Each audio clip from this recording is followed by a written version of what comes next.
December. And that is essentially the final process, Joe, before Inauguration Day, which is later this month. But only an hour after that process got underway in Congress today, and after the President addressed that rally of people where he again made unfounded claims about electoral fraud, we saw this group of protesters approach Congress and in fact breach the building, and that's what led to the evacuation of all members from inside, and including the Vice President, Mike Pence. Yeah. And Catherine, you haven't been inside yourself, but we've seen pictures of what's been going on inside. From what you've seen reported and from reports from people who are actually inside the house, take us through what's known of what's happened. Did the protesters actually get inside some of the chambers? That's my understanding, and I haven't actually, I've viewed videos that have been circulating on social media, which seems to indicate that. But I spoke to one of the protesters a little while ago who was actually inside the building, managed to breach the doors. He was pepper sprayed by police. He alleges that he was not involved in any of the violence himself, but certainly after people started smashing windows, he tells me that he happily went inside.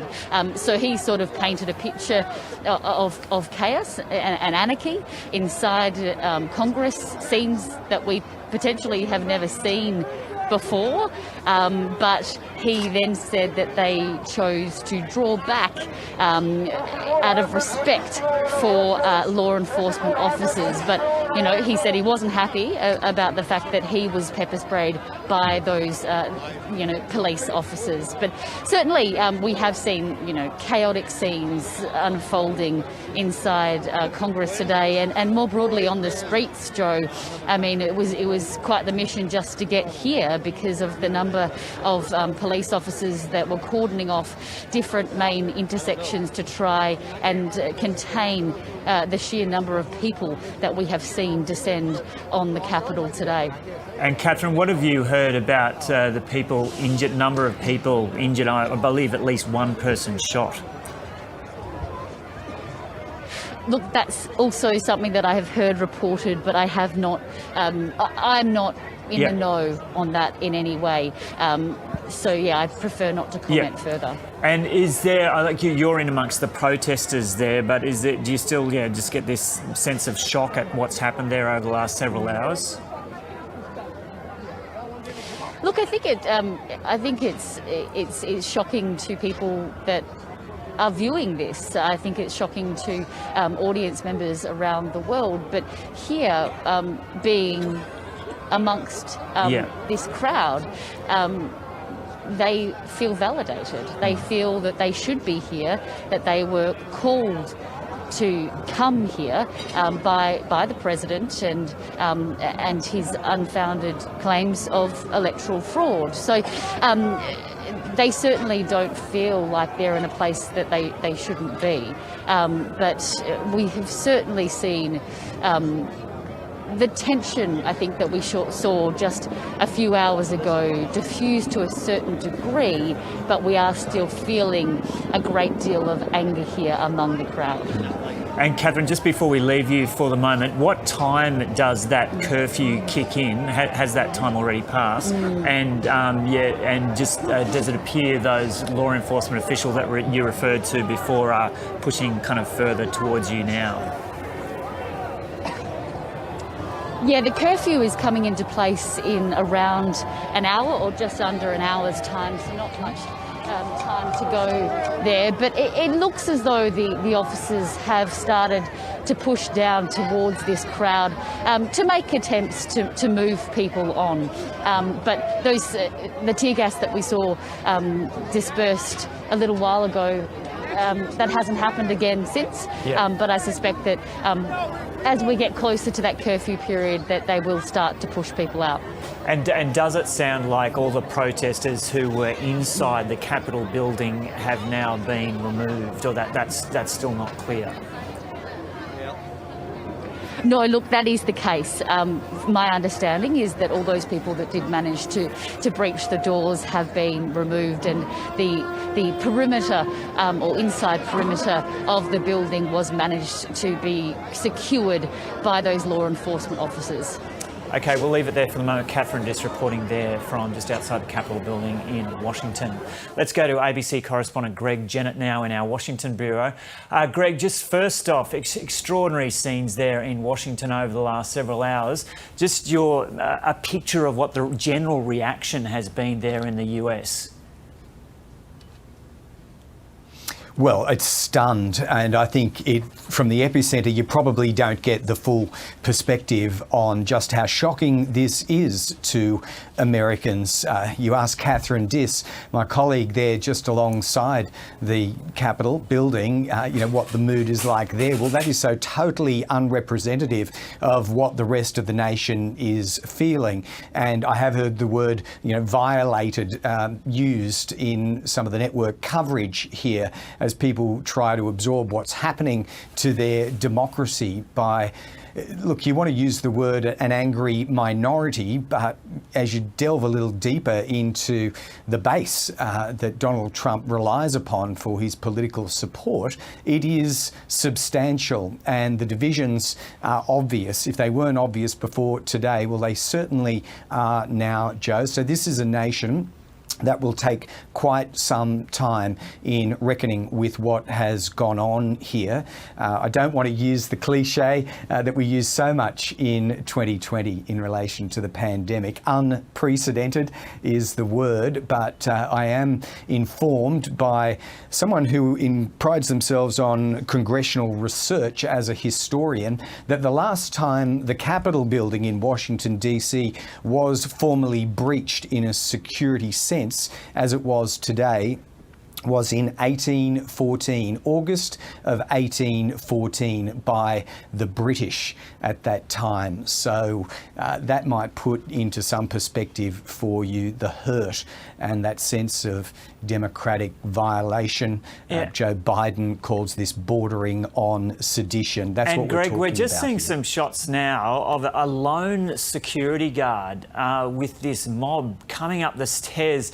Is there a sense of disbelief that there wasn't greater security around the Capitol building through this time? You could say that, but Joe, there were substantial resources in place. This had been planned, as American security agencies want to do, had been planned in great detail. It was somewhat predictable, and large numbers of reinforcements had been brought in. We simply reached a situation after the rally down on the south lawns of the White House where those resources were overwhelmed, massively overwhelmed, by the tens of thousands of Trump supporters who surged up the stairs and stormed that building. It is a simple numerical calculation here, Joe. They were hopelessly outnumbered. Now, in retrospect, people might want to ask the question, why weren't force numbers tripled or quadrupled? Well, that debate can be held, but the numbers were substantial and still are tonight. I might just go a little further with some observations further to your own conversation with Catherine Diss, who was on one side of the hill. One of the benefits of using our platform here, the more stable location of the Bureau, is we do have access to other camera angles and visibility on the other side of the building to Catherine. And that's where phalanx after phalanx of riot police are formed up there. So Catherine couldn't see the full extent of them, but we have from here. It is a very large force there, and it's going through now that painstaking task of starting at the top of the steps of the Congress, generally politely, it must be said, and not forcefully, pressing out and forcing the protesters to move from an ever-expanding perimeter away from the Congress itself. So that is an operation that is underway. You saw a little bit of it with Catherine, but it is clearly going to play out in multiple phases with more groups of police. They're black-clad, they are carrying shields and batons, they are wearing masks, and when I say politely, they pretty much moving down those steps, and the remaining protesters are getting a sense of the numbers now, which are not in their favour. They're absolutely with police in the ascendancy. And I'll just point out, I think these are these are not live pictures we're showing now of the Capitol. So these are crowds that were here earlier, that were there earlier.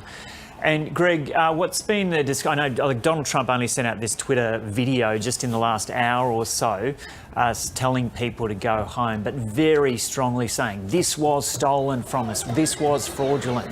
So take us through his statements over the last several hours, starting with what he said at the rally and what he said about Mike Pence, and then what he's said, his latest statement in trying to dissipate the situation, or apparently try and dissipate the situation after demands from other people. Yeah, why don't we take it chronologically, Joe? So what seems an eternity ago to me, we were at that rally and talking to Americans who'd come in chanting, "Stop the steal and fight for Trump."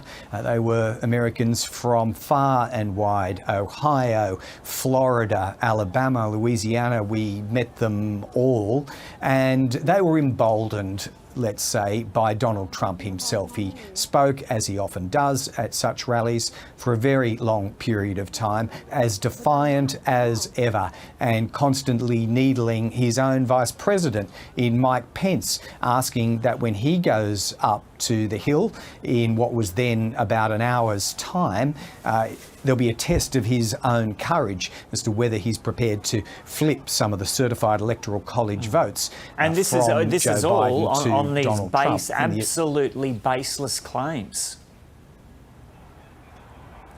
Yep, no evidence provided. Then again, none of these supporters are looking for it either. They are utterly convinced that this is all fact and totally grounded in truth. They would not waver when you challenge them about some of these perspectives and claims, and we don't need to go through all of them, Joe. They are entirely baseless. And if you listen to state officials, let's talk about the state of Georgia, for instance. The responsible official there, Gabe Sterling, in charge of elections, he has gone through in painstaking detail and demolished each and every one of the claims about ballots stored in suitcases under desks and machines that are refed multiple times with the same votes, and that, you know, they go on and on and on, but they've been debunked with great factual detail by the state of Georgia, and that's only one of them. We were supposed to have about 6 states formally contested up in the joint sitting of Congress today.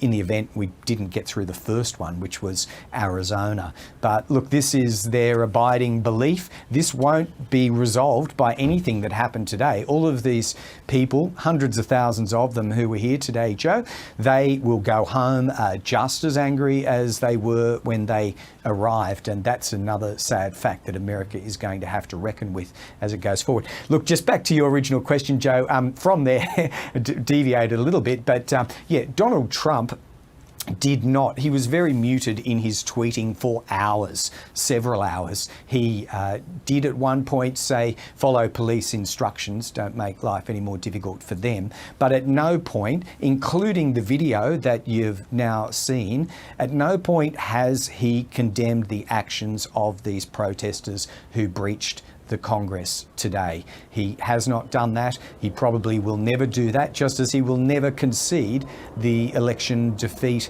either. So there's plenty of succor for these supporters coming from Donald Trump in the White House tonight. Others not so. There is a splintering in Republican ranks. People like Kevin McCarthy, the Republican minority leader in the House. He actually picked up the phone directly and appealed to Donald Trump before Joe Biden did to go on television and deliver a national address to all of the United States of America. Donald Trump went down a different path a short time later, issuing, surprise, surprise, a Twitter video.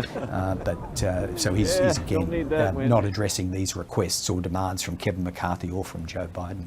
And Greg, there were earlier reports about concerns over state capitol buildings and the Democratic Party headquarters. What can you tell us about that?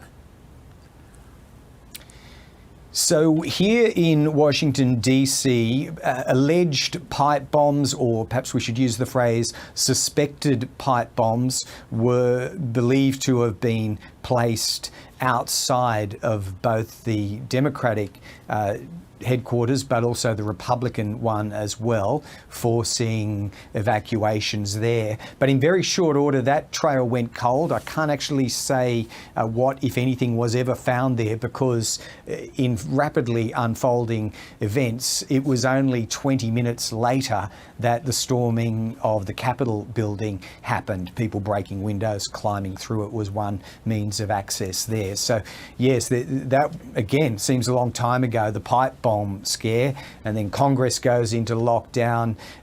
Representatives and senators plus their staff put in their offices, some evacuated. Mike Pence himself whisked out of the building to an unknown location, and the rest, as they say, is history. But it was tense, to say the least, at that point where evacuations are occurring, and then the storming of the Congress, all within 30 minutes of one another.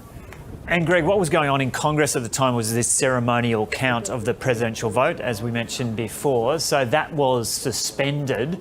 I think I heard someone mention, or Senate reported earlier, that they were determined to continue with that somehow. What's the latest on what's happening with that now? So we don't have anything official from the Congress itself, but we do have individual representatives tweeting that they are determined, particularly Democrats, but I wouldn't suggest that it's Democrats alone, determined to resume their work this evening. And their work was to have been lengthy, certainly longer, Joe, than what it would normally be in this sort of sitting, where it's normally a tick and flick ceremony. We were to have formal disputes of up to 6 states. We only got through 1. But I can't say to you with any authority that the Congress is reconvening tonight. It would almost be to concede defeat to these protesters were they not to try to resume. And there were laws that stipulated today was the day when the sitting had to be held. So I'm not sure where we are legally. We'll have to wait and see on that. But there is a determination by at least some representatives to resume. I think ultimately in these things, they will have to take security advice, though. At what point is that building able to get the tick from police and authorities that it can sit, go about its work and not be interrupted as it was? I think we've seen some of the images where these houses, the House and the Senate, were separate at the time that Congress was breached, and you actually had representatives running into protesters in the chambers. It was that close, and they shut the show down before protesters, many of whom were armed, illegally armed in DC, Joe, and later photographed themselves sitting in seats like the president's chair in the Senate, for instance. OK, we'll leave it there for the moment. Correspondent Greg Jennett in Washington. So if you're just joining us, there's been this chaos in Washington over the last several hours. Donald Trump held a rally outside what was supposed to be this ceremonial vote confirming Joe Biden as the president. He said to his supporters, "We will never give up. We will never concede. We will not take it anymore." Those supporters, or some of those supporters, then stormed the Congress. Guns were drawn by security officials. One person's been shot. Congressional politicians, congressional staff, journalists had to seek safety. But it appears now that all those protesters have been removed from the Capitol. They're still on the ground surrounding the Capitol. But when we spoke to our reporter Catherine Diss just in the last half hour, it seemed like the law enforcement officers were actually pushing them back. And there's a curfew that comes into effect in about half an hour's time. So we'll be across what happens with those remaining protesters. Now, Molly Roberts is a journalist with the Washington Post, and she joins us now from Washington. Molly, g'day. Just first off, as an American citizen, how do you feel about what you've witnessed there over the last several hours? Well, I think that a phrase applies here that has applied to a lot of what we've seen during the Trump presidency, which is shocking but not surprising. I think everyone who's viewing this should be appalled and that it is a dark day for our democracy. On the other hand, the president has been teasing that this is what he wants for a long time. These are individuals who've been fed a steady diet of misinformation from the top down, and they're acting on that misinformation now. They have a sincere belief, despite the complete lack of evidence, that this was a fraudulent election. They think that they're protecting the democracy, not attacking it. We probably should have known this was coming, and here it is. Yeah. Are you surprised there wasn't a greater security present at the Capitol to prevent people getting inside? I would say so, yes. I think that the city knew this was coming too. Certainly they knew about the rally, and my understanding, although there are some conflicting reports on it, is that the DC police can't come onto the Capitol grounds and do security there essentially unless they're asked to, and they hadn't been asked to. So I believe that that was part of the problem. And of course, the DC National Guard wasn't put into effect, wasn't called in until after this storming had already happened, until after there were already rioters in the Capitol. Yeah. And how does this reflect then on the Trump presidency, that this is the way he is going out, whipping up a crowd on these baseless claims? There is no evidence that the election was stolen from him. All these people believe it, these people who were protesting there today. He has been the president who has staked his presidency to a degree on these claims of fake news everywhere, and he is the man of truth. And yet he's finishing his presidency whipping these people up into a frenzy on these absolutely baseless claims.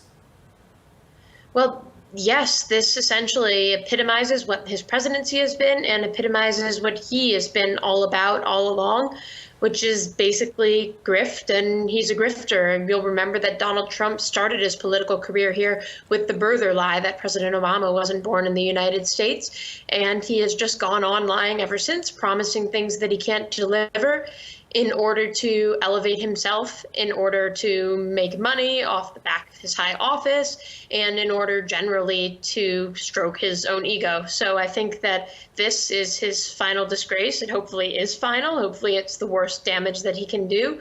But it really is what we've been building up to for years now. What does this say about the US that he was able to take the presidency in the first place then? Well, nothing good. I think it says a few things. One of those things is that we don't really share reality as much as we thought we did, and as much, of course, as we wish we did. These are people who believe in a totally different set of facts, and it's going to be really difficult to restore a shared reality if it's possible at all in the future. I think what else it shows is that there are a lot of cowardly people in elected office who didn't stand up to this guy because they were afraid that it would hurt their own electoral fortunes. And of course, we saw today during the certification of the vote that some of them finally are standing up. That's good. It made today a lot less bad than it could have been. You know, that includes Mitch McConnell, of course, and that includes Kevin McCarthy. But these are also the same people who refused to impeach and then convict the president. These are also the same people who refused to counter his lies so long as all of this went on. And that only allowed these myths, this propaganda, to fester and to animate people more and to spread even farther. And that's how you get a crowd that comes and storms the Capitol. And what about the fact that Mike Pence actually refused to do his bidding in the end? Right. I think Mike Pence is one of those people who was a Trump lapdog all along and now finally seems not quite as willing to sit in the president's lap anymore. Of course, that's better than it would be for the alternative. But you have to kind of wonder, well, how much credit do we give Mike Pence? We want to give credit to people who stand up in the end because we don't want to dissuade people from standing up ever. On the other hand, if one good act of refusal to continue to delegitimize our democracy can completely wipe out all the delegitimization efforts that have gone on in the past, that's really not a message you want to send either. So it's a tough line for those people to walk who are trying to make sure this doesn't happen ever again. And Molly, we've just had this other significant news through this morning in terms of US politics, that the Democrats have won that second seat in Georgia as well. What does that mean for the coming couple of years for the Biden presidency? Well, I am sure that all those in the Biden administration are a lot happier than they were. This means that there are several legislative priorities that they'll be able to get through. It means that confirmations, whether it is for cabinet members or whether it's for judges, will be possible, because essentially what the Democrats have here is this 50-50 majority. The reason it's a majority is because the vice president, Kamala Harris, gets to cast the tie-breaking vote.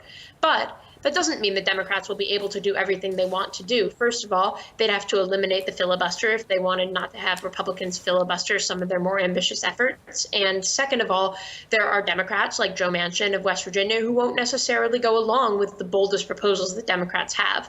So what's going to have to happen is the progressives are going to have to say, all right, here are some center-left things that we can maybe get done. And then perhaps they're going to have to step back from some of the more dramatic things that they might want to be attempting. DC statehood is a great example of one of those. I think it's hard to do some of those things, even if they're the right things to do, with only a 50-50 majority. And Molly, just finally, Donald Trump would point to the state of the economy and unemployment as evidence of his legacy and the stock market.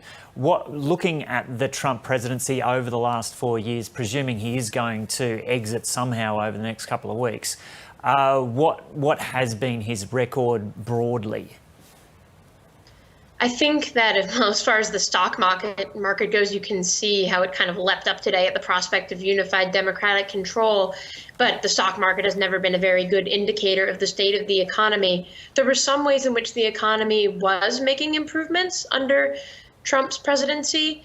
On the other hand, if you look at what he has done, how horrible the response to the pandemic has been, and the way that that has been allowed to sink the economy, pretty much any of those gains that were legitimate, were wiped away. I think that the coronavirus response and the toll that it has racked on the economy, but also on human life here, really shows that you can't lead a country the way he tried to lead it, that it will result in people dying, and that is even worse than the degrading of democratic norms that has occurred and that we've seen in its final stages today. Yeah. Okay, Molly Roberts, thanks so much for talking to us from Washington.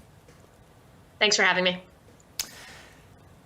Now, just before we move on to our next guest, just a quick recap on what's happened over the last several hours. So there was a ceremonial procedure that was happening in Congress that started this morning that was supposed to be pretty straightforward with Joe Biden. It was basically a ceremonial count of the votes from the presidential election, which Joe Biden won comprehensively. Donald Trump held a rally outside with tens of thousands of supporters. He said to them, "We will never give up. We will never concede. We will not take it anymore." Some of those supporters then stormed the Congress. The security, we've seen shots of like a lone security guard going backwards up the steps as a mob kind of walked into the Congress. Guns were drawn by officers in some of the chambers when some of the protesters smashed windows trying to get into the chambers. One person was shot. Don't know about her condition at this stage. Several people were taken to hospital. Just a sense of disbelief there in Washington and across the US that this has happened. The latest is it appears that all the protesters have now been ejected from inside Congress, and there was still, when we last checked, we were chatting to our reporter Catherine Diss outside the Capitol building on the Capitol grounds there were still it seemed like thousands of protesters there, but it appeared to be the case that security forces had well and truly taken back control of the situation and were pushing back those protesters, and there's a curfew that comes into effect in about 20 minutes' time. And presumably the plan is to get them off the streets over the coming hours. The situation seems to have calmed down for the moment. Alexandra Phelan is a global health lawyer from Georgetown University who we normally speak to on other matters, and she joins us now from Washington. Alexandra, g'day. Yeah, so just first of all, your reaction to what's happened there over the last several hours. So I think the general sense and my own sense here is that what we've seen is a significant shift forward. I mean, this was not necessarily unexpected, but this is a significant shift forward in an erosion of the norms of democracy here in the United States. I think that it does not bode well for the coming 2 weeks, and I think many of the responses that we are seeing from representatives and from experts in US politics and international relations that have been responding to this crisis really say that this is a marked turning point that requires a significantly different response. Wouldn't kind of initial reaction, everyone seems to be shocked and horrified about what's happened, and rather than accepting that as part of the political discourse, they're saying this has to stop now. Wouldn't there be some optimism now that there would be a swing back from this sort of extreme? So I think the worry is that if you don't have accountability, whether that be for the individuals who have stormed the Capitol today, or for the leadership, either the Republican leadership or President Trump himself, that if there isn't some form of immediate and swift accountability, that the erosion of these norms means that the risk of this happening again with more competent actors could pose a significant threat to US security going forward, and democracy in the United States, and arguably internationally going forward. So, I think that this is not being seen as just an inching forward of what we've already seen. That this is a sort of tipping point that requires a tipping point response. We've seen Representative Ilhan Omar has already announced that she is drawing up articles of impeachment, and I think there are experts in both constitutional law and democratic norms that have said that what is immediately needed is some sort of level of response to President Trump to hold him accountable immediately, because we still have 2 weeks until President-elect Biden is inaugurated, and that is that's under the Constitution. That will happen. That is a cap on President Trump's term. But there is concern about what will happen in the 2 weeks ahead. But does it appear at the 11th hour that Donald Trump has been completely politically isolated, because even Mike Pence turned his back on him and did not do his bidding? And so at least in the political fraternity, this kind of action seems to be totally rejected. Yeah, I mean, what was unusual when Mayor Bowser, the DC mayor, asked for the National Guard, who she'd already called them up, but had asked the National Guard to switch their duties to respond to the storming of the Capitol. The Department of Defense, which falls under President Trump, initially rejected that request. In the hours since, they accepted that request, and the National Guard was mobilised from DC to respond. But what is interesting is Mike Pence was one of was perhaps the most senior person who was involved in that decision and getting them in responding to that mobilisation, which is unusual. It would be President Trump that is under the president's jurisdiction. So we're actually seeing some just unusual sort of dynamics there happening, where obviously the vice president is seeking to take efforts to uphold the Constitution, but I think it's hard to sort of understand what's going on behind the scenes and what President Trump will continue to push for. His video that was released in response was fairly milquetoast and was still quite supportive of these individuals. So, whilst I think there are elements of feeling that perhaps, President Trump has been isolated out, he still commands quite a bit of influence on individuals like what we've seen today. Yeah, but can he really do much over the next couple of weeks, considering he is so politically isolated now? Well, I guess that one of the calls that have been put out there is that this isn't going to end tomorrow. It's also not going to, the impacts of this will not end when President Trump is out of office, right? There's been a long normative shift on what is acceptable in the US polity as a result of this. I think that's why we're seeing calls of not just waiting until he's out of office, but calls to either impeach him or use the provisions of the Constitution, namely the 25th Amendment, for failure to uphold the Constitution, to not only potentially impeach him, but also actually take that next step in disqualifying from any further office. And also, I think that it's unlikely that we'll see those sorts of legal actions occur in the time frame that is faster than the 20th of January, an inauguration day. I think it would be very dangerous to just assume that this is going to go away on the 20th of January and the impact that this will have on American politics going forward. And what are the implications out of this for the Republicans? Yeah, I think there's been quite, on the ground here, there's quite a bit of shock and consensus. Consensus in shock that, that Republicans have not come out and removed their objections. A number of them were obviously holding up the certification of the Electoral College votes today with objections. And I think calls that they should be immediately withdrawing those unfounded objections, allow this certification to occur, so that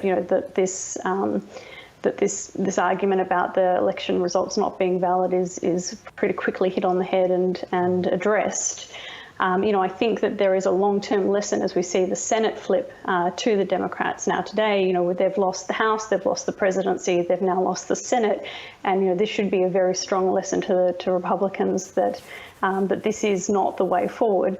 However, I think there's probably a bit of cynicism that this will actually change anything substantive in the Republican Party itself. Okay, Alexandra Phelan, thanks so much for talking to us from Washington. Thanks for having me. Now, the Australian Prime Minister, Scott Morrison, has just tweeted within the last 10 minutes or so on the situation in the US.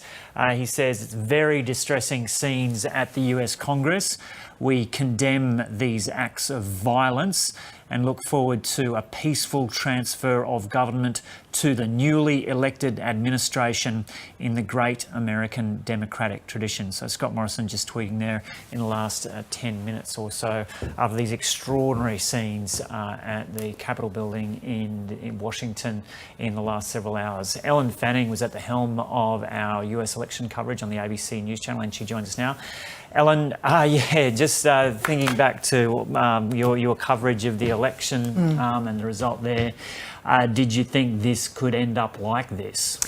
I suppose when you look back, the seeds were there, weren't they? If you don't have what Stan Grant always refers to as the soft guardrails of democracy, the respect for the election result, that tradition of conceding.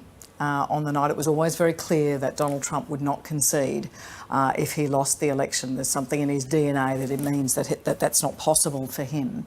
But I woke up early this morning, Joe, like a nerd, to watch one of the most boring political processes I think you can see. And it was possibly going to drag on for 12 hours with objections from the Republicans in this ceremonial count. Very much a ceremonial count. You have the Electoral College, people vote for the Electoral College, they come and they count the votes and we see how it goes. And maybe there were some signs that the President was pressuring the Vice President, who's critical to this process.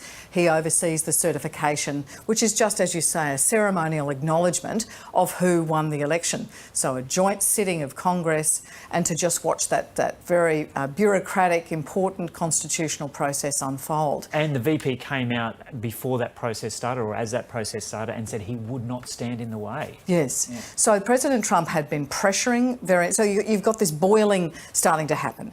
You've got the runoff elections in Georgia, which will determine who is in control in the Senate happening. Simultaneously, you've got the certification of Joe Biden's victory, the ceremonial process that says, yes, he's officially won, and Congress has acknowledged that, which is critical. You've got a whole group of protesters who've turned into rioters, let's not call them protesters, who've arrived in Washington, DC to be G'd up by the President and by his lawyer, Rudy Giuliani, to go down to the Capitol and essentially take back democracy. So you've got the seeds of all of this happening. But what is extraordinary and confounding is how this group of people in their MAGA hats, Make America Great Again, and certainly America is not great tonight, their time, could have got to the US Capitol buildings, one of the most fortified buildings in Washington, And DC. we've just seen some of the video there, a lone security guard standing at the top of stairs as this mob comes through. And I mean, while we have seen Capitol Police completely outnumbered, I mean, where is the National Guard? Where are the DC Police with the authorisation to go into that Capitol building? Where are the reinforcements that we've been waiting for?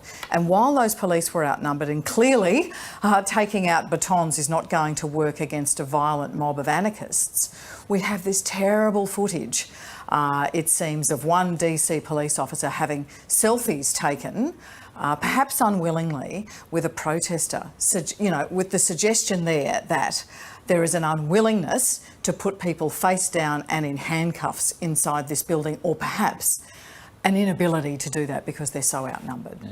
And yeah, we're just hearing reports, so this is not confirmed. We saw some shots earlier of someone who had been, some pictures of a woman, one of the protesters who'd been shot.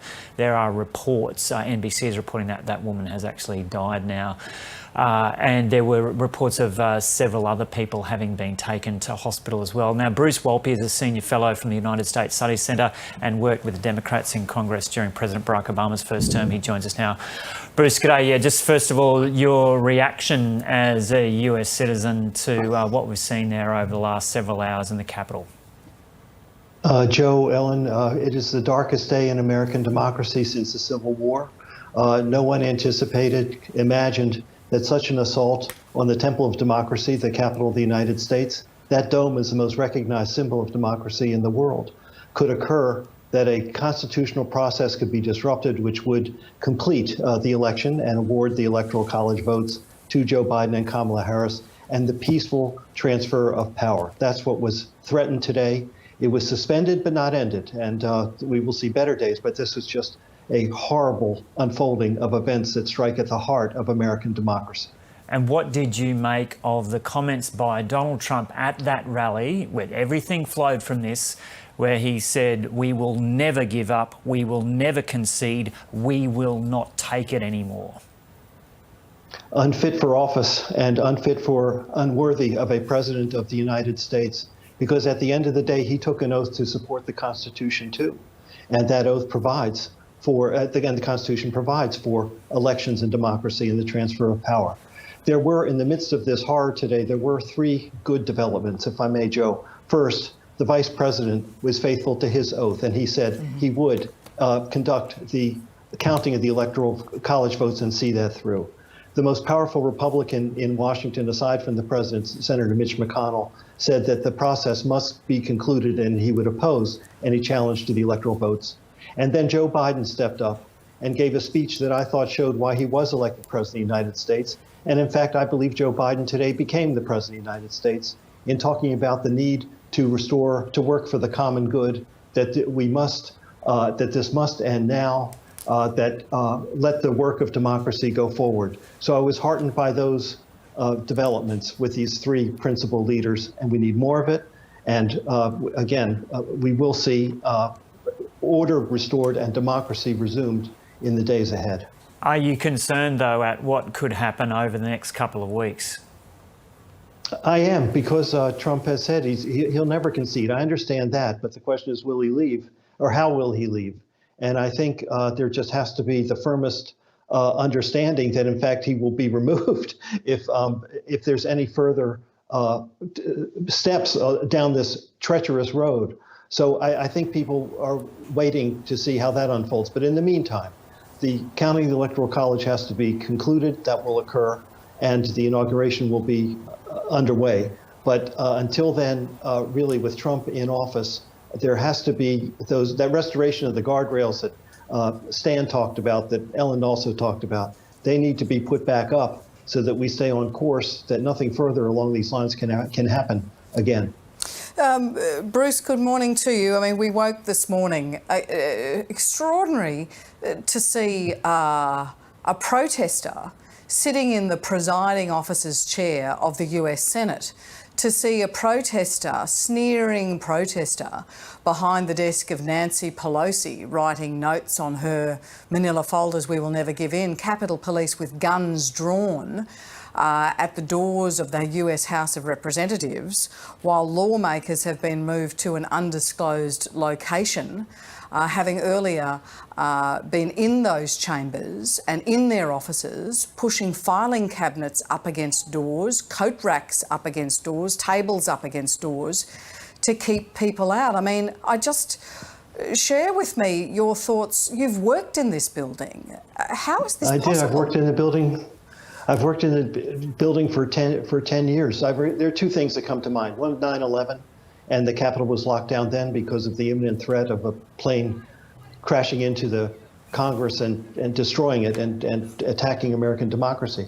But on a lesser scale, I remember when we passed the Affordable Care Act, and I was on the staff in the House, and the vote on that day, there was the Tea Party with thousands of people outside the Capitol, not unlike this, but they didn't breach the perimeter of the Capitol and didn't enter the building. And they were jeering the members of Congress as they came to vote, to exercise the democratic process, to pass a bill. And they were spitting on members of Congress, and particularly African-American members of Congress and gay members of Congress. And so that was a precursor of what we see today. But no, I could not imagine. We're seeing things that we have not seen before. And clearly, even though in security you're supposed to imagine the unimaginable and prepare for it, that wasn't done. And to have the President of the United States at a rally incite people, go to the Capitol and show your voice and effectively take it over and stop the process, stop the steal. That is unprecedented, dangerous, and will come to an end imminently. Will it, Bruce? I mean, at 10 o'clock, in a couple of minutes' time, 10 a.m. Australian Eastern Standard Daylight Saving Time, a curfew, 12-hour curfew will come into force in Washington, D.C. The President has said, and will always be able to say in the future, that he told his supporters finally on his third communication after this extraordinary riot through this building that they should go home. But he's also repeated those reckless, baseless claims that the election was stolen, which was the very lie that has incited this riot. What makes you think that with nightfall here and a curfew, things will resolve and in 2 weeks' time we'll have a peaceful inauguration? I think just knowing some of the members and how they work and the culture inside the building, I do think that those who were pursuing the electoral challenge strategy will come to their senses and understand that it's imperative that it be concluded in a proper and orderly process and end this. The shock of what's happened, you think, will bring them to their senses? Yeah, I do. I do think so, and I think people will work together, and I think that will be healthy and good. As far as the city is concerned, the city has been under stress before. The riots, as I was growing up in Washington, after Martin Luther King was assassinated, the city was under curfew. So the city has faced that before. And again, they will come through it. And the forces of good, decency, and democracy are not outnumbered by this mob. But this mob has wreaked havoc and damage inside the most important democratic institution in the United States. But the people inside, the people who were elected to serve in it, and those who support it, will again reassert their authority and the rule of law, and we will see better days ahead. I'm sure of it. Okay, Bruce Walpy, thanks so much for joining us. Stick with us on the ABC News channel as we continue our coverage of these extraordinary events in Washington.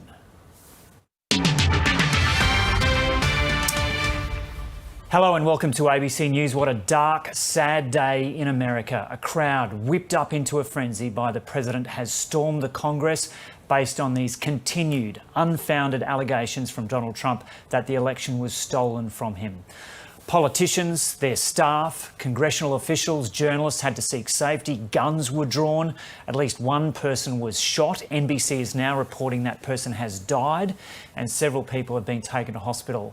An explosive device has been found at the Republican headquarters and the Democratic headquarters was evacuated along with the state capitol buildings in other parts of the country. President Trump is now appealing for there to be no violence and for people to go home, but maintaining his baseless claims about him and his supporters being robbed. Earlier, a ceremonial counting process was underway in the Congress to confirm Joe Biden as the new president. And just before that, Donald Trump addressed a rally outside saying he would never give up, he would never concede, and we will not take it anymore. And all this has flowed from that. Here's what Joe Biden has said and Donald Trump's response.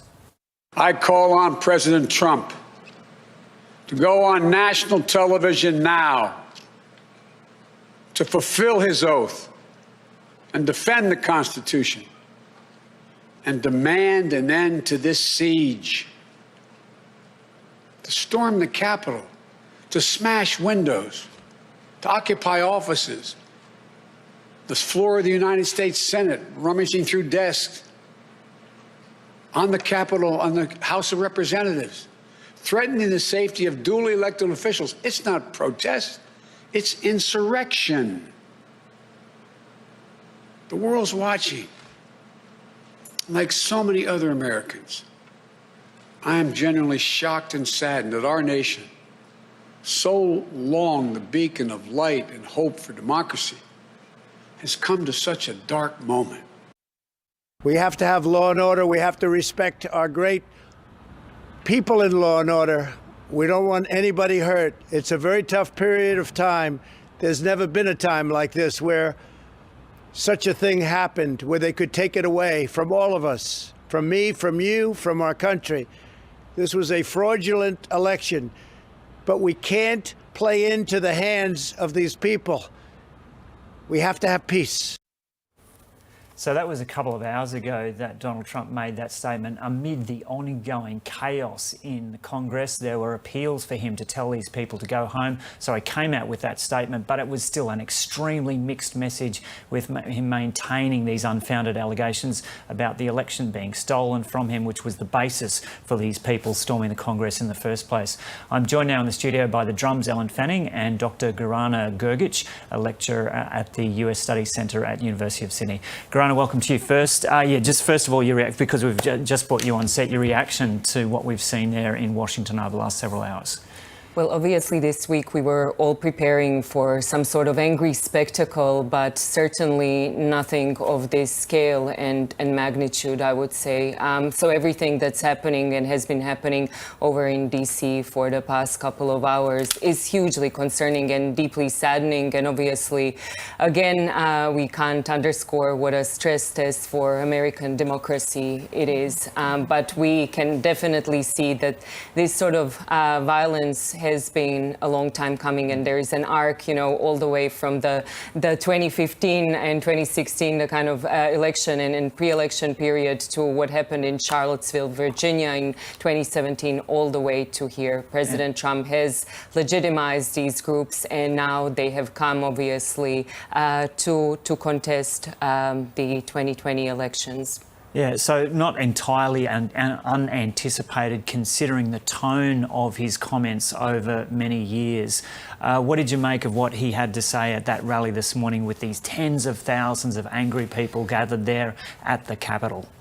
Again, President occupies the bully pulpit. He has the loudest megaphone in the country, and obviously he's the one that can easily or relatively easily stop this, but he is not doing that. He keeps on repeating the message that this election has been stolen from them, right? That they are now calling basically for the tensions to ease and for there to be peace. But before that, that's preceded by a message of basically, again, falsely claiming that the election was stolen, that basically this was a landslide victory for Republicans, and so on. So, and even just, I'll point to those pictures we're seeing now, these people who are inside the Congress pushing police back, and even after that, the president came out with this statement saying, we love you. These protesters who were violently entering the Congress, we love you. He's not doing anything to unite the country. He has clearly, in that message, portrayed the other side as basically opponents. He is siding clearly with the violent protesters, with people who are essentially trying to overthrow the established order, and in doing that, basically hurting their own the party that allegedly they also support, because there were Republican senators and representatives at that joint session as well. And just on your point there, Gorana, Donald Trump has just tweeted in the last 4 minutes. I don't know if we can bring this up on screen while we can. So these are the things and events that happen when a sacred landslide election victory is so unceremoniously and viciously stripped away from great patriots. It's unbelievable reading this, who have been badly and unfairly treated for so long. Go home. Now he kind of comes in with this token reference to try to be peaceful. Go home with love and in peace. Remember, and then a celebration of what's happened. Remember this day forever. And you see at the bottom there, Joe, once again, Twitter disputes. You know, there's a warning every time these statements are put out, and this is about, I think, the fourth today, the fourth or fifth, in reference to this riot at the Capitol building. Never a clear statement about you need to go home, this needs to end, without these reckless and baseless claims. And so there's a warning on every one of these Twitter communications that are part of what the President is saying in nominally trying to restore order in the US Capitol tonight. It is untrue and unreliable. Grana, I'm interested, we were just speaking to Bruce Walpay, who's worked in the US Capitol building like all Americans and indeed international leaders around the world calling for calm in Washington DC tonight, seems to think that this will be, after that great arc you talked about from 2015 onwards, you know, I could walk down Fifth Avenue and shoot somebody, lock her up. There are good people on both sides in Georgia, and now this tonight, that somehow this will be the shock that will bring the Republican Party, in a sense, was he was suggesting, back to its senses. Do you think so? One can hope. But obviously what we've seen over the past couple of days is senators and representatives from the Republican Party still going along with this ride of this election has been stolen. And this is basically what we've seen in calling for the adjourning of the joint session and for the debate to go on in the separate chambers in the House and the Senate to discuss again these baseless and unproven claims that the election has somehow been rigged. I would hope that Republicans now recognize where this has come to, but at the same time we know that the rhetoric that we've heard obviously over the past 2 months has been far away from that, and to just think that overnight the likes of Ted Cruz or Josh Hawley and all the other ones will, you know, do a kind of 180.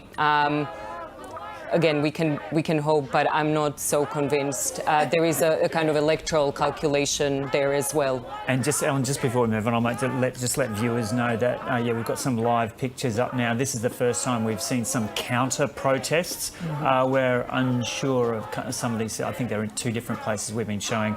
But, yeah, some counter-protests popping up now. Hopefully the other protesters don't end up coming into contact with them. Yeah. And what's the significance, do you think, of Mitch McConnell?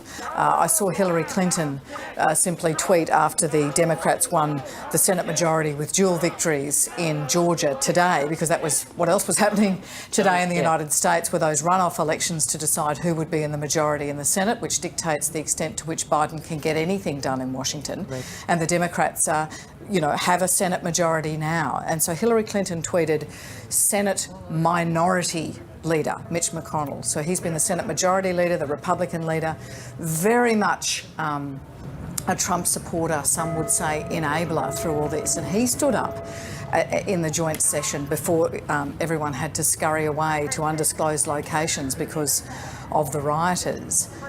This is it, folks, you know. The people have spoken, the judges have spoken, we've got to accept it. Does that mean anything in terms of a willingness of outliers in the Republican Party to kind of accept that, you know, you have to have a peaceful transfer of power in a democracy or you have nothing? Yeah, so when history books will be written, Mitch McConnell will probably be one of those key personas that has enabled President Trump. Let us not forget that for the past 4 years, in a lot of ways, the Senate majority leader at the time was allowing President Trump to do a lot of things, even, you know, be impeached and acquitted. So for him to do this now once he has secured his another 6 years in the Senate after the 2020 elections. He was just re-elected as a senator from Kentucky. It's something that seems a bit, too late, but again, it's welcomed for sure, given that we see now a lot more of those voices that are needed to call for calm. But again, my eyes we did hear, Republicans who were inside that building. I heard earlier today talking on CNN, one man, an Iraq veteran, saying he'd seen nothing like this kind of chaos since his time in the theatre of war. Absolutely calling on the president. This is enough now, sir. Make them stand out. Look, this week started with the 10 former secretaries of defense who penned a joint piece in the Washington Post calling for there to be calm and for the president not to even think about employing military or for things to escalate to that point. So things are incredibly tense.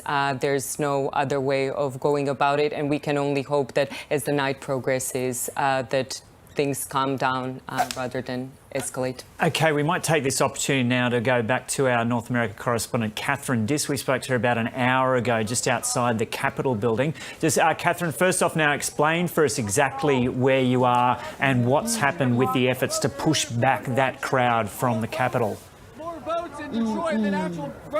Well, it wasn't too long after we were speaking, Joe, that police did choose to fire some tear gas and other types of irritants to move people on, and that happened fairly quickly, and we were sort of in the thick of it there for a while, where a line of police formed and they just, with the riot shields, pushed people back. There was chaos, there was a bit of violence and argy-bargy and yelling, but they have now managed to secure a perimeter around the Capitol grounds. And you can probably see behind me the line of police that are stationed here. They are facing off with, well, they're not, but there are protesters who are continuing to yell at them. And this is a sort of perimeter that we can see right around the Capitol grounds up into this barrier here. And I can see in the distance that there is also another line of police officers with riot shields also stationed further up towards the Capitol building. So as that curfew did come into place, we saw police take this action fairly rapidly to try and claim back the grounds here. Yeah, that's a striking shot there, Catherine, with the symbol of democracy shining brightly behind you despite everything that's happened there today. And we've heard, one or two protesters there around you. There were tens of thousands of those people there earlier today. Have they basically dissipated now? In large part, yes. I mean, earlier today, the grounds that you can see behind me, Joe, were completely filled up to the brim with people.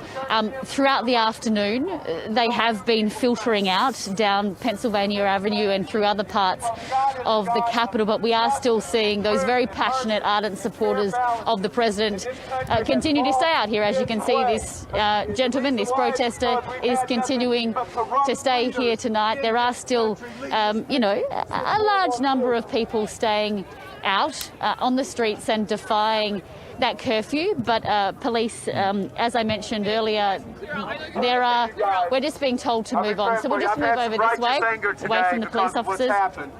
So, as mentioned earlier, Joe, there are so many different agencies of law enforcement out on the streets of DC tonight that I'm sure we're going to continue to see police filtering through and try and push those people out of the Capitol.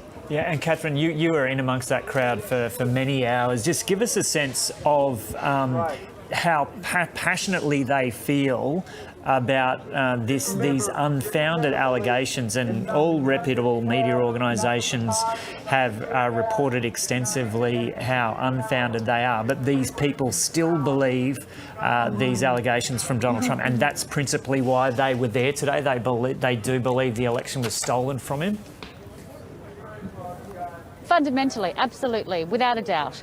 I've spoken to I don't know how many supporters of the president who faithfully believe that the election was stolen. We're just being moved on. We're just going to move across the road, Joe. But fundamentally, yes, Joe. Watch your back. Watch your back. Watch your back.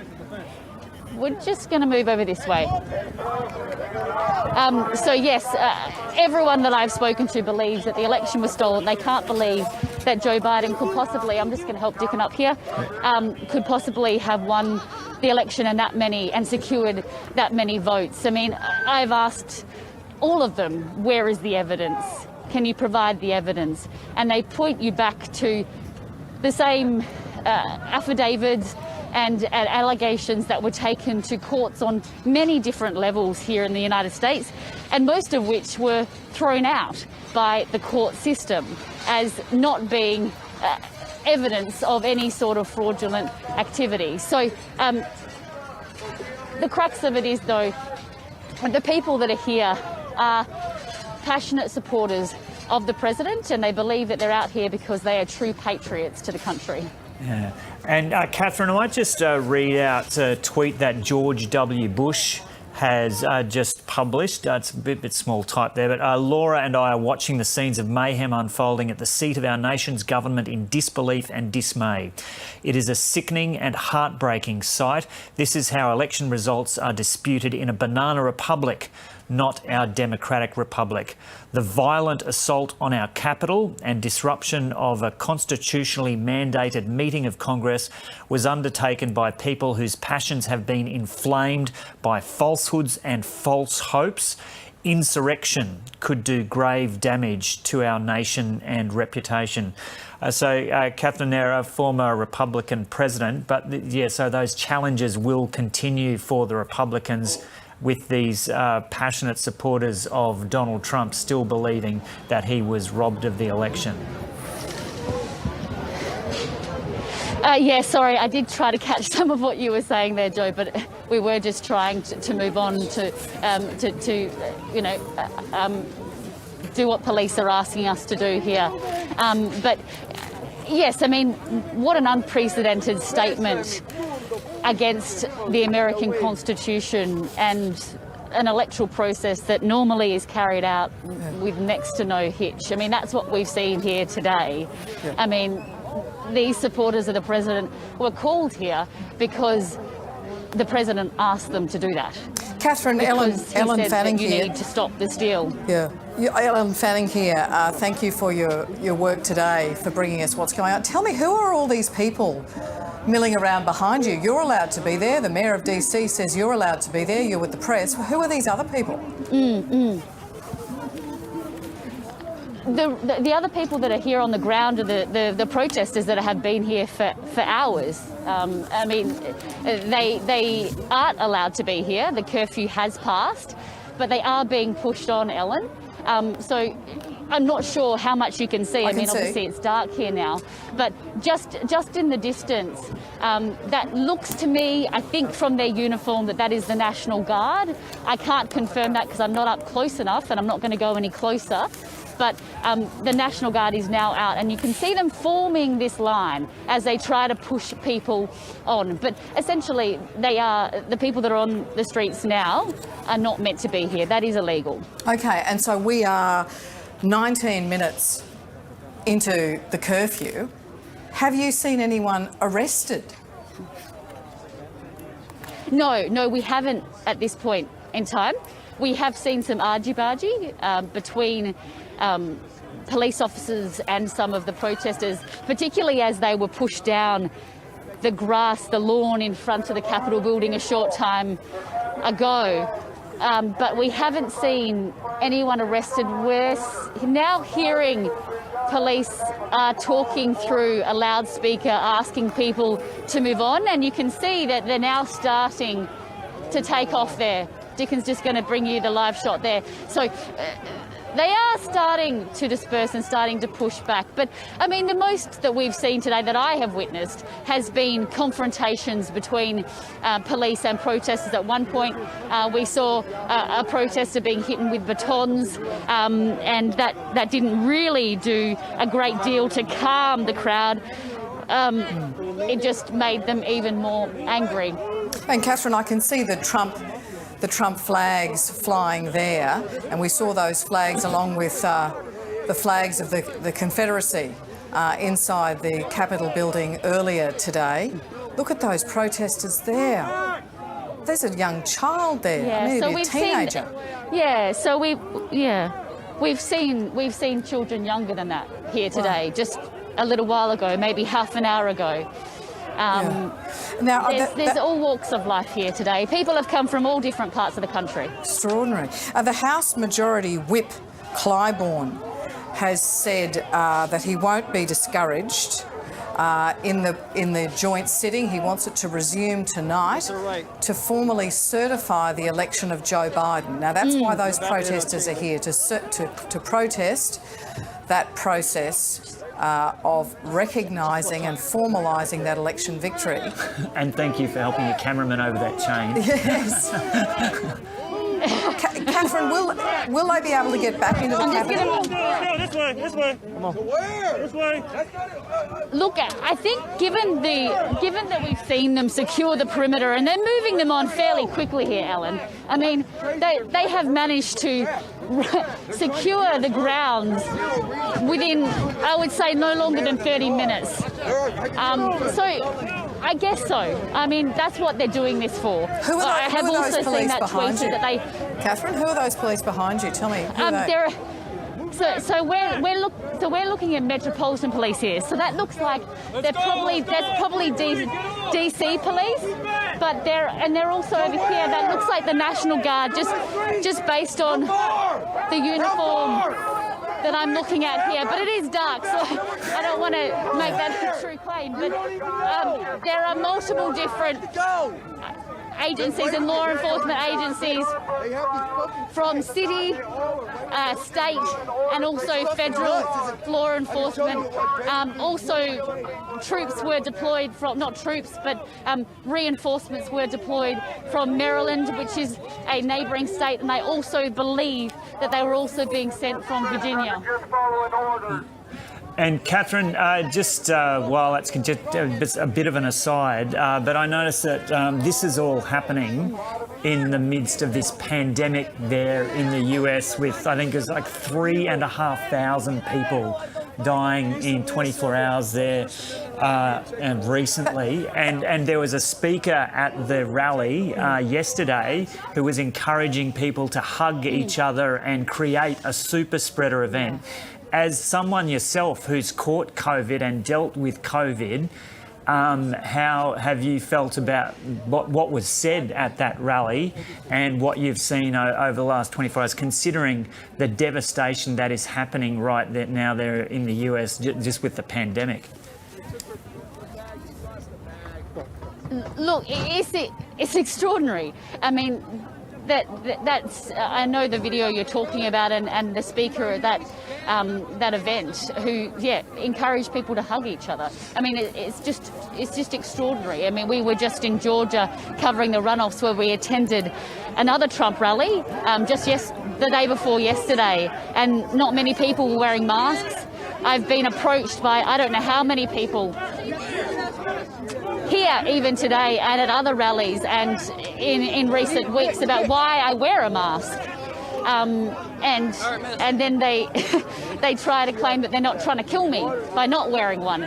But that's the sort of mentality that we are seeing here on the ground among people that support the president. Catherine, and as someone that obviously has Sorry to interrupt. Look, you know, the concern is tonight and has been that those protesters, Trump supporters, might face on the streets of DC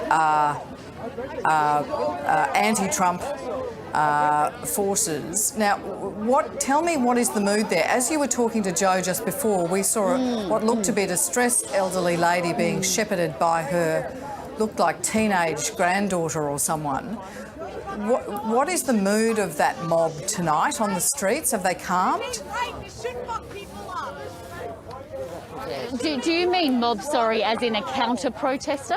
Well, what is your feeling on the streets? It looks to me like they're following police instructions, and that fervent mood, that blood-boiling mood of the folks who are in the Capitol, that is dispersed somewhat tonight. Is that the feeling that you're getting standing among them?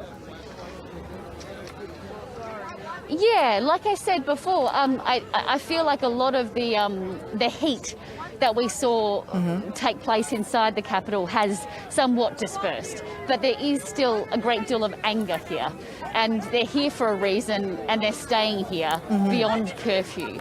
And I think that gives you a bit of an idea as to how they're feeling and what the sort of mood is here on the ground. I mean, they're moving back, but they're being forced to move back. I mean, there's not really anything they can do or anywhere that they can go. I mean, the ones that we have left are definitely the ones that are more passionate and more angry. I don't think we'll see the counter-protest movement that we have seen at previous rallies. I just can't imagine it, given the sheer number of people that we've seen here on the ground. And I mean, some of the Trump supporters were telling me earlier that it was Antifa that was inside the Capitol building. It was Antifa that smashed the windows. But there really isn't any sort of evidence to suggest that. And just for context, Antifa is a rival group, if you like, to some of the extremist groups on the right that support the president, and Antifa's on the left, as probably the best way to describe them.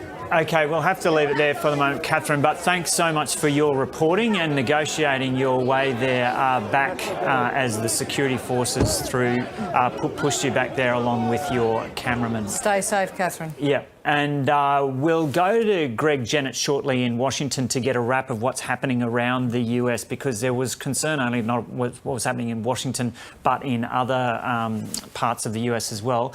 But Garana Gurj has got to leave us soon, so we'll get a final word from you, Garana. So taking into account what's happened there over the past several hours, what are your concerns about what could happen over the next couple of weeks while Donald Trump retains the presidency before the handover to Joe Biden? Yeah, you're right. We have about 13 days left until the inauguration, and it's really, from this point, hard to see how on that very same spot, Joe Biden will be able to be sworn in and without the kind of unrest that we are seeing at the moment. I think the statement that you read just recently from former President Bush around this being akin to a banana republic is something that we should probably ponder on a bit more. The fact that if this was happening in any other country in the world, we would be calling it basically sedition or rebellion or something akin. And I think that we should take this with utmost seriousness. Again, we can't foretell what the future will hold for sure, but that reason prevails, and that the calling of curfew helps to at least separate these groups and to limit the activities on the street, because what we are seeing now is far beyond the kind of playing constitutional hardball, which Republicans have been trying institutionally, this kind of extra institutional action, violence on streets can escalate quite rapidly, and then it's hard to put the lids on. And it's been already a very challenging testing year for the United States, to say the least. Again, the potential for this to brew even more is very high. 13 days, is it? Till 13, yeah. 13 and a half or something. Right, right. We've got congressional leaders in an undisclosed location tonight, and they can't finish the work of certifying Joe Biden's victory. And I see talk of invoking the 25th Amendment, which is where the Cabinet, I guess, and the Vice President come together, presumably with the involvement of congressional leaders, to remove the President. Given that this seems to be, these few days, these 13 days seem to be the last stand, the last convulsions of the Trump era, does that make sense to you, or is that just talk? It's an option, for sure. It's in the Constitution. Now it's up to the cabinet. Obviously, Mike Pence has already gotten in President Trump's bad books for simply fulfilling the oath of the office that he took, and that was to the country, not to the president. And that is to preside over a joint session of the Congress, which would simply affirm what has already happened in the states, to essentially what's been called certify the votes, but merely to count them and confirmed that this is what has taken place. Again, I'm loath to speculate. We don't know what will be happening, but for sure, we know that President Trump has been on this sort of pardoning spree. I would not be as surprised if we see some further developments on that front before any kind of options around 25th Amendment take place. So there have already been talks as well about, self-pardons and similar sort of affairs. So, we are now in this sort of territory where pretty much anything is possible. And again, the fact that we are dealing with such an unpredictability at this point in time tells you where democracy is in the United States. Okay, Gorana Gergich, thanks so much for joining our coverage this morning. It's been a pleasure. Thank you. Thank you. Good to see you. Now, Norman J. Ornstein is a resident scholar at the American Enterprise Institute, and he joins us now from Washington. Norman Ornstein, welcome. First of all, just your reaction to those scenes of the last several hours in Washington. Shock and dismay, of course. I'm just a few blocks from where some of these mobsters are gathering. And it was not unsurprising in many ways. We knew from what Donald Trump had said over the last few days or even weeks that we might head to this point with violent protests on this day, the 6th, when Congress would meet to ratify the electoral votes, that he encouraged it this morning in the language in which he did, that he then, when these protests turned very violent, basically issued a statement that started and ended with him saying the election was stolen again, which only encourages more of this violence, is stunning. And that the Capitol Police were unprepared for this when we all knew something bad was happening, and apparently some enabled it, is even more frightening. We're in a very difficult and dangerous time, and frankly, the next 13 days should not continue forward with Donald Trump remaining as president of the United States. God knows what other dangerous things he'll do. Yeah, so taking all those warning signs into account, are you surprised that the law enforcement officials weren't more prepared? I'm stunned that the law enforcement officials weren't more prepared. Now, there was a problem here that we knew looking ahead. We have National Guard forces in every state in the country. And in all of those states, the governors can call out the National Guard when there's a problem or an issue that emerges, including riots. But that doesn't work in the District of Columbia, which is not a state, it's the nation's capital. There, the National Guard, which could provide the kinds of reinforcements around the capital that would have prevented this scene and violence, are under the control of the Defense Department and the president. And so they were not called out, and the Capitol Police were clearly not capable of dealing with it. But even worse, they did not prepare the way they should have prepared, and the way, frankly, they did prepare with previous protests, where they responded with arrests, with a much more force. Here, it was almost shrugging their shoulders while protesters went in, and you have very likely seen the scenes of a thug sitting in the chair in the Senate chamber where Vice President Pence had presided, a thug sitting in the chair at the desk of the Speaker of the House, Nancy Pelosi, and apparently not being arrested for these things. We have a big problem here. It's a problem that starts with a president of the United States who is fomenting insurrection in the country, with enablers in Congress, but also with police who don't seem capable of doing their jobs. This is not what we expect in the United States, and it's an embarrassment to all of us here, and of course, an embarrassment around the world. And so what are your concerns about what could happen over the next 2 weeks? Or has the president been so politically isolated, with even Mike Pence refusing to do his bidding now, that maybe his options will be limited? We are seeing statements from Republicans who have enabled him in the past, some in Congress, but also even from the the National Association of Manufacturers and Business Leaders, saying it's time to remove him from office. All of that is in some ways positive. But, if he stays in this position with all the powers of the commander in chief for the next 13 days, already making it clear that he's not backing down one iota from his unhinged claims that the election was stolen from him, with the power to take action abroad, possibly getting us into a war, with emergency powers where he could seize control of communications or transportation networks. This is a very dangerous time. I am very pleased, I see, that you're putting up what George W. Bush has said. We've seen 10 all living secretaries of defense say that the military cannot be involved in this. But I think it's time to recognize that we have a president who is unhinged, mentally unfit for office, and that this is a clear and present danger to the country. We have two means of removing him before the 20th of January. One is impeachment again, which could be done by a majority of the House and 2/3 of the Senate.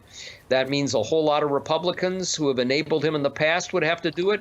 Or the 25th Amendment to the Constitution, where the vice president and a majority of the cabinet could temporarily remove him for being unfit from office, and then he could be permanently removed, but by 2/3 of both houses. But that step of the temporary removal is at least feasible, except that we have people who are unlikely to invoke it. Imagine, could any of us have imagined that the United States of America would be in a position that makes us an embarrassment even to a Belarus? It's just beyond words. Norm, Ellen Fanning here in the Sydney studio. I'm thinking back to your 2012 book, It's Even Worse Than It Looks. You say, who could have foreshadowed it? Well, you did. You said that the US democracy was in serious danger, that this hyper-partisanship, that the traditions of compromise of the Congress having been thrown aside meant that this democracy was in serious threat. Under serious threat. Are you in any way optimistic about your republic tonight? There are a couple of things that make me a little bit more optimistic. The results in the Georgia elections that mean that we're going to have a Democratic majority, albeit the slenderest possible, in the Senate to go with the House. Also means that we're going to get, I think, real investigations of what happened here and of the people who are responsible. I'm optimistic because we are going to see Congress get back and actually certify those electors, and Joe Biden will be inaugurated at noon on January 20th. But you know, the blunt bottom line reality, which Tom Mann and I pointed out in that book in 2012, is that we have one of our two major political parties that has gone rogue. And frankly, I'll be blunt, it's more of a fanatical cult with a theology and not an ideology, a belief that they're right and everybody else is evil, that has enabled this kind of behavior. And that is not going away. And we're going to have a period of time before we can restore some semblance of normal behavior in our democracy. We need two strong problem-solving parties. Thank goodness we have at least the one party that's going to have the reins of power in the White House and Congress for at least a couple of years to be able to move us back. And with all of this, you, of course, are dealing with a tiny, tiny problem with the pandemic compared to what we have. That's going to get worse here in the next couple of months, in part because we're going to have an enormous surge in infections and hospitalizations and deaths in February and March because of all of the bad behavior over the holidays. And if we don't get Americans of all stripes listening to our leaders and behaving in an appropriate fashion, we're going to have even more difficulty in the country, not just in the political system. This is a time of challenge unlike anything that we've seen before. And while it's true that I saw a lot of this coming as we had a party that was contemptuous of the norms and standards of behavior increasing, with a press corps that frankly turned a blind eye to it for a very long period of time and have some responsibility as well. But that it would reach this point, I think just watching the United States Capitol being stormed by domestic terrorists, that's what they are. It's sad, it's tragic, it's dangerous. Okay, Norman J. Ornstein from the American Enterprise Institute, thanks so much for talking to us on this extraordinary day. Of course. And the ABC's international affairs analyst Stan Grant joins us now. Stan, g'day. Yeah, you were involved in our election day coverage. Did you think it could end up like this? And we've just heard Norman J. Ornstein talking about the possibility of the president being removed now, even though it's only 2 weeks to the next president, but being removed before then. Some Democrats are talking about that already, but as Norman Ornstein said there, highly unlikely that the Republicans who have been supporting Donald Trump are going to take that stand at this point. Did we see this coming? Well, remember on election day, all the shop windows and the offices boarded up, that there was an anticipation that this could absolutely happen, Joe. This has been a long time coming. Donald Trump has lit a fuse, but the fuse has been very, very long and runs very deep in the American psyche. We're looking, I think Norman was talking there about a failure of politics. I think the politics is much more reflective of the community, of the society. And we have seen a slow unravelling of the United States that both sides of politics have contributed to for 40 plus years now. This widening inequality, much more of a culture war, issues such as gun laws, issues such as abortion, free speech, these things becoming cultural battlegrounds rather than political solutions. And take guns as one example. You can't get a political solution to it because it becomes a cultural issue.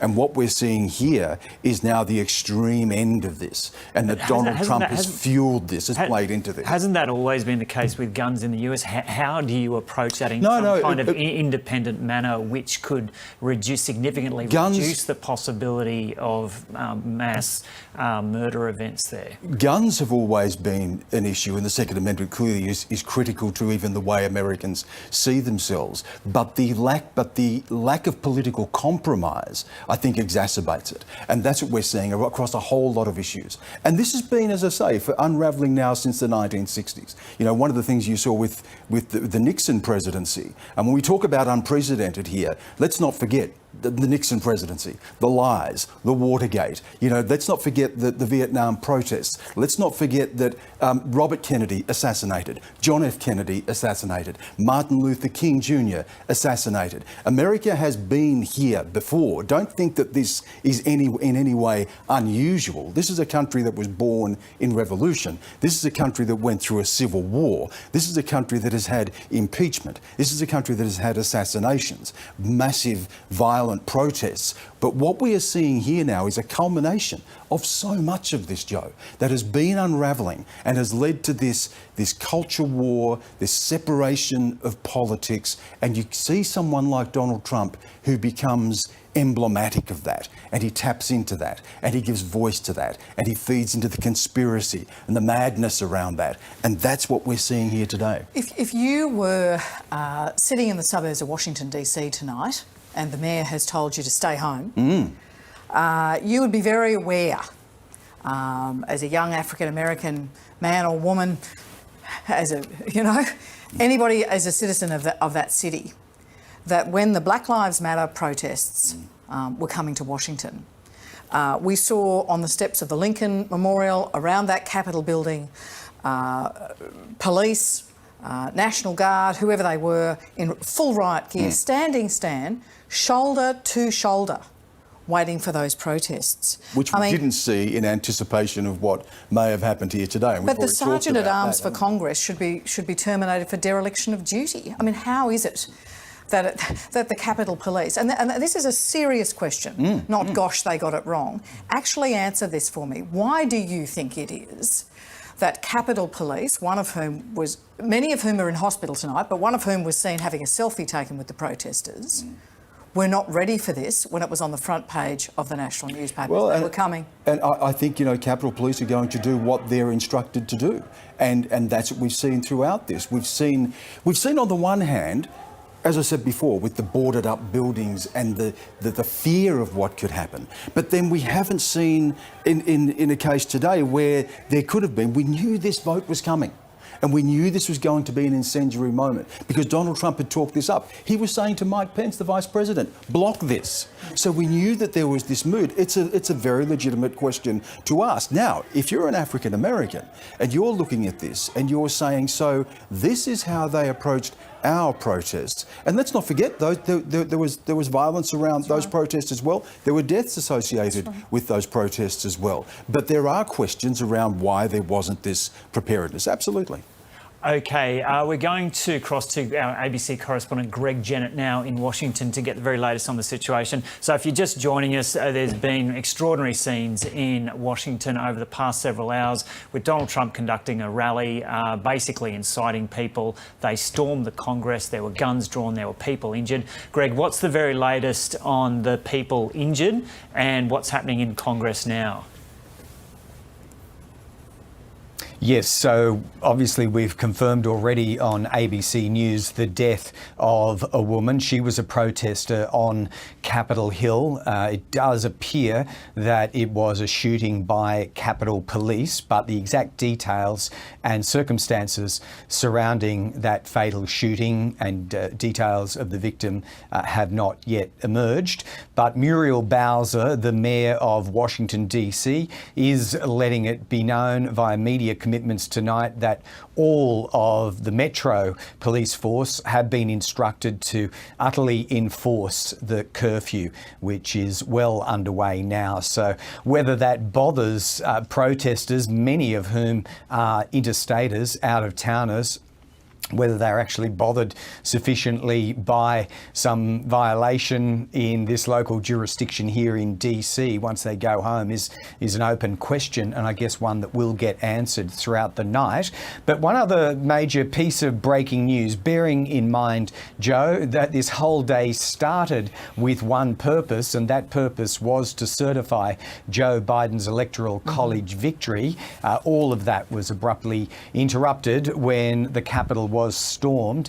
Well, the breaking news is that Congress is on track to reconvene and resume its business of certifying the Electoral College process in just over an hour from now. So Chuck Schumer in the Senate is nominating 8 o'clock as a time from his perspective.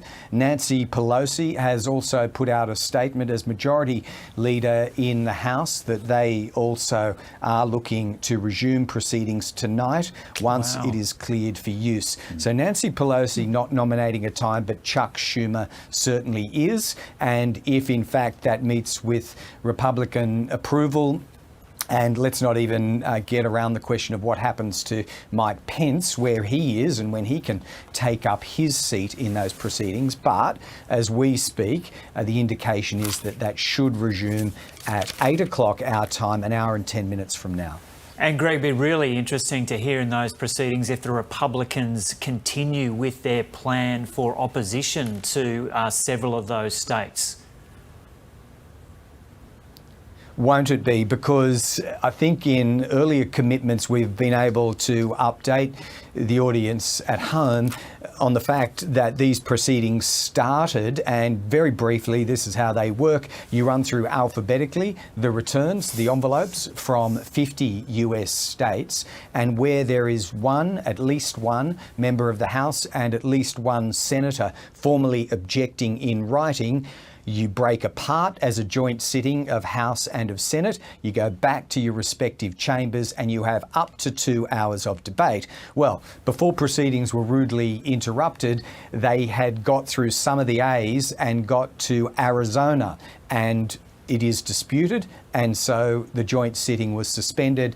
Back they went to the respective chambers, and that's when the protesters stormed in. So we're at A. There could be up to 6. That was the original intention, but are Republicans now so chastened by these events that they do not proceed with any further form of disputation? Well, just on the subject of Republican splintering and what is happening in the empire of Donald Trump, clearly there is some, because even an assistant advisor to the president on national security affairs, this is Robert O'Brien, has tweeted, conspicuously tweeted, putting Vice President Mike Pence on a pedestal. So Robert O'Brien, Assistant to the President on National Security. I just spoke with Vice President Pence. He is a genuinely fine and decent man. He exhibited courage today, as he did at the Capitol on 9/11 as then a congressman. So, you know, read into that what you may, but clearly I think all eyes will now fall on Republicans who, the often used expression is enabled Donald Trump. Let's see whether that is a term that can be applied to them and his sought after disputation tonight. And Greg, just before I leave you, earlier there was concern about what was happening in other parts of Washington and in other parts of the US. What's happened there? So I don't have a lot of detail about other states. We do know that there were many rallies and protests in many states today, replicating on at least some local scale what happened here, not suggesting that Capitol buildings were breached in any other state. I haven't seen any reports of that. Salt Lake City, Utah is one that I have to hand. There was some violence in Atlanta, Georgia, and there was something broke out in Phoenix, Arizona as well. I'm sure that's not a complete list of satellite protests that slightly went awry or invoked a security response. It's a big country. I'm sure it's more than 3 locations, but they're 3 with very scant information that I have on my list, Joe. OK, we'll leave it there for the moment. Greg Jennett in Washington. Let's now bring in former NBC correspondent Sarah James. Sarah, just first off, as an American citizen, how have you felt this morning as you've witnessed those scenes in Washington? I am dismayed, shocked, angered by what has happened, because it's obviously something that has never before happened in the United States. These were not peaceful protests. These were extremists, pro-Trump extremists. I use that language. National Public Radio in the United States has just issued guidance that that's how they're going to be referring to the people who stormed the U.S. Congress during the time, Joe, that they were conducting what was really just a ceremonial flourish at the end of what was a free and fair election. An election that incoming President Joe Biden won convincingly, and an election that was stress tested in the courts in multiple ballot recounts. And this was just supposed to be that final flourish. And instead, we saw what unfolded in the U.S. Capitol today. So I shudder as I watched what happened in the United States. So, Jane, there's Ellen Fanning here in Sydney. Thank you so much for being with us. There's 2 dramas going on tonight, aren't there? One on the streets of Washington, D.C. and another in the halls of power, where Nancy Pelosi is determined that they will come back for that joint session within the next hour or so. We've got the Vice President has defied the President. We've got Mitch McConnell, the leading Republican in Congress, saying to the election deniers, the voters, the courts, the states have spoken. If we overrule them all, it would damage our republic forever. How closely will you be watching what happens when Congress comes back for a sense of whether or not, I mean, I don't want to be over the top here, but the health of the democracy? Well, obviously, I think the health of the democracy is in trouble. I think that's what happens when you have a situation like this unfold. I am optimistic that things will settle. I think that's what we're starting to see happen. But obviously, it's not over yet. One point that I would make, Ellen, is that when you talk about Vice President Pence defying the president, which is true, but it's also true to point out that he's simply following the law and the Constitution. In other words, what the president asked him to do was simply never possible. Not by law, not by statute, not by precedent, not by tradition, not in any way, shape, or form. This, again, was simply the counting of the votes. And it had all been done. It had all been certified at the state level. So just to see what has happened means that it's a very stressful time for democracy. And you don't just have to take my word for that. You can listen to the words of the former president of the United States, President number 43, Bush. You can listen to Mitt Romney. You can listen to the incoming President, Joe Biden, all of whom have spoken on the same level, Ellen. But another point that I would mention that I find really quite striking, we have seen responses from some of those who were there in the midst of this, including Ruben Gallego of Arizona, who's a former U.S. Marine and a representative from the state of Arizona. And he spoke up really strongly, hey, and frankly, in language I'm not going to use on the ABC. But he said, you know, we're not going to stop. We've got to get back in there and vote. So I think what's happened is that people in Congress on Capitol Hill have been galvanized to do what they were sent there to do. This should have been a simple ceremony.